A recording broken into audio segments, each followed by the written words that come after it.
Do you ever struggle to create new referral sources for your cash-based practice? Your outreach to prospective referral sources go unanswered for the most part, and the ones that do answer, they just don't seem to pan out and really become true business referral sources. Well, in this video, I'm going to show you a very simple but powerful strategy that I use and many of my students use to drastically expand our referral source network without cold calling, awkward conversations or tactics, any of that kind of stuff. And remember, these are referral sources who are happy to send you cash pay patients.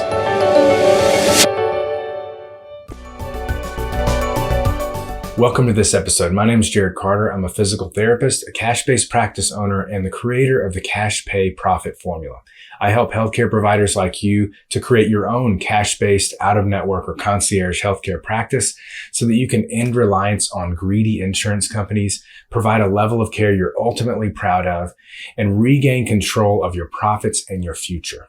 So if you're new here, please consider subscribing because I regularly put out episodes like this and they always have a free resource associated with them designed to get you results faster. And in this episode, you're actually going to kind of get two free resources in one free download. The first is my referral source creation and follow-up spreadsheet. And then the second are all the scripts for the phone calls, texts, and emails that you're about to learn in this video, just scripted out and handed to you. Because really the fortune is in the follow-up. So the spreadsheet that you're going to get, it will help you to follow up appropriately and get automated reminders on when to follow up, as well as notes from all past contact points.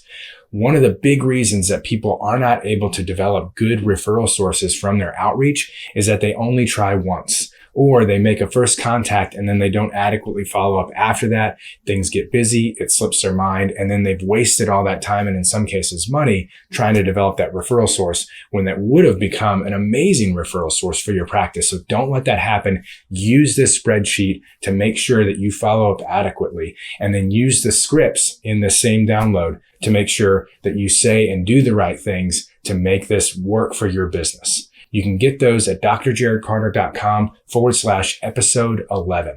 Again, /episode 11. Okay, let's dive in. I like to call this strategy my team approach referral generation. First thing you're going to do is ask the following question and make a list of these professionals. Where else do my clients, my current cash pay clients, get cash pay or self-pay services from? And really think about professionals or services that are complementary to your own. So an example for an outpatient orthopedic physical therapy practice like mine might be Pilates instructors, yoga instructors, personal trainers, direct primary care physicians, concierge physicians, etc. With your different niches out there, you can, expand on that even more. So let's say that you're in pelvic health, doulas and midwives, obviously, cash pay OB-GYNs, or, at least those that have like a retainer fee, like a lot of practices are doing these days. Let's say you're in the golf niche, obviously going after the golf pros. If you're in the tennis niche, going after the tennis pros. So get creative, but think about who is complementary to what I do, and they are already being paid by people out of pocket. There's no insurance involved in seeing those people for those services. Now, once you've created that list, you and your staff need to be listening for your clients to mention any of those professionals. And I mean, you know how it is. Like when someone has a really great relationship with their personal trainer or their physician, or they just go crazy if they don't get to do yoga with that particular yoga instructor at least a couple times a week. Like when those professionals say, hey, you need to go somewhere to get something taken care of, like they listen. And I'll tell you, it is so much easier to get a yes from that person. Even if they don't know when they call, you're not necessarily taking their insurance or in network, right? And it's just so nice when you have a steady stream of referrals that are strong word of mouth referrals from professionals like these, because people listen and it lowers the bar to get them to say yes to going out of network for your healthcare services. So this is really, really a powerful strategy for that reason. And it doesn't involve cold calling and all that kind of stuff. So I'm about to explain right now. So once you have your list and you're listening for those different professionals to be mentioned, if you have someone who say is a golfer, and you're in the golf niche, or you just want to develop some referral sources in that niche, if they don't mention that they work with a golf pro in the first few sessions that you're working with them, that's fine. But you can, at that point, once you've developed a little rapport with them, you might ask, hey, do you ever get lessons from a golf pro? And if like, oh yeah, I regularly work with so-and-so, then you go into the next phase. So whenever they've mentioned any of those, if let's say you didn't have to ask, they just brought it up. Yeah, my personal trainer, he's upset because I can't work out with him anymore. Or, I got my referral from the DPC doc that I see. Whenever there's that mention, that's where you go into the next phase.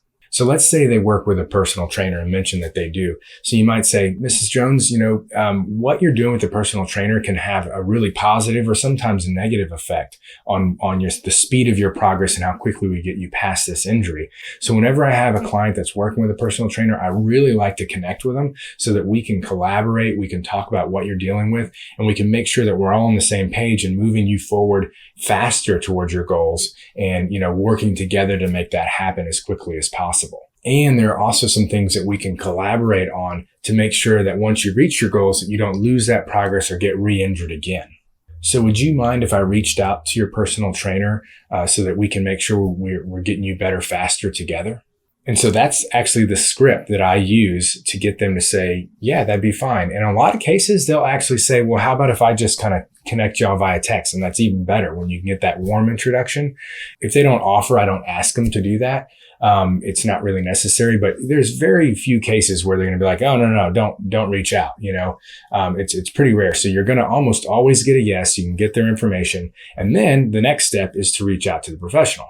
And with all these prospective referral sources and professionals that you're going to reach out to, always keep in mind when you're crafting your messages or, on the phone or in a meeting with them, think about what's in it for them. How can I benefit them? How can they get the most out of this relationship? Because it is reciprocal and it will come back to you. But especially when you're reaching out for the first time, dangling kind of the carrot of what's in it for them is important to get, the highest level of response. So in the case of like a personal trainer, like we just talked about, I might reach out to that personal trainer and say, hey, so-and-so, this is Jared Carter from Carter Physiotherapy. I'm working on Mrs. Jones, working with Mrs. Jones on her shoulder. I really wanted to connect with you to discuss her injury and make sure that we can work together to get her better even faster and back to her goals as quickly as possible, and to be able to get back on your schedule and be seeing you and working with you as frequently as she was prior to this injury. And so that end of script.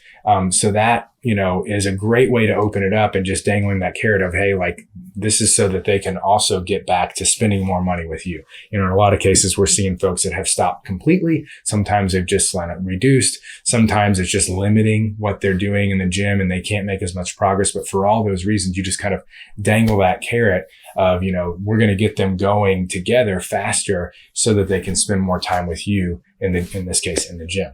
So hopefully that will lead to the setup of that first phone call or in-person meeting if possible. And then you can start to work with them and collaborate with them. And please be humble, swallow your pride a little bit. If you're working with someone that doesn't necessarily have the same level of skill, in what you do, don't make that clear, raise them up, stroke their ego a little bit, make it seem and feel as if, they are just as much a part of the recovery for this person as you are. Even if that's not the case, still, make them feel that way. I promise you it will pay off. You might have to swallow your pride a little bit, but it's really important in this case. Then again, it's not just that one touch point. Continue to give them updates kind of from your clinical perspective, kind of giving them suggestions on like based on what you guys are working on in the clinic, all that kind of stuff. Just keep that regular contact with them. And then, when you have future clients that might be able to use their services, try to send them business. And even if you can't do that, continue to make contact points. And that's where that spreadsheet, the referral source tracker and reminder spreadsheet is so vital. You can say, all right, I've connected with them a few times lately on this client. I want to make sure I reach out maybe quarterly. And then you can just put those automated reminders on the spreadsheet and it'll let you know, it'll remind you. Otherwise, it will slip through the cracks. And again, you got to stay top of mind. You got to build that referral, that relationship to the point that they're happy to send send you clients. And a lot of times it's not just when you've worked on one client with them. So make those regular touch points, grab a coffee, invite them to, a networking thing, send them an article on something that they're passionate about or something that they've studied, like a recent research article. Hey, I saw this and, made me think of you, send them the link. Any of those kind of touch points work, but you just want to stay in front of them with regular, touch points, and you kind of you don't want to badger them by any means. If it's just twice a year, if that you think that's appropriate, great. Put that on your spreadsheet and make sure to follow through and make sure it happens.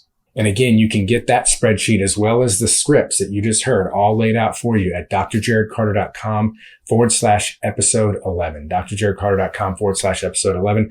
Thank you, as always, for joining me. I really, really appreciate it. I love your comments. I love to answer questions. So if you have either of those, please put them in the comment section below. If you have a friend or a colleague who could benefit from this information, please share or tag them.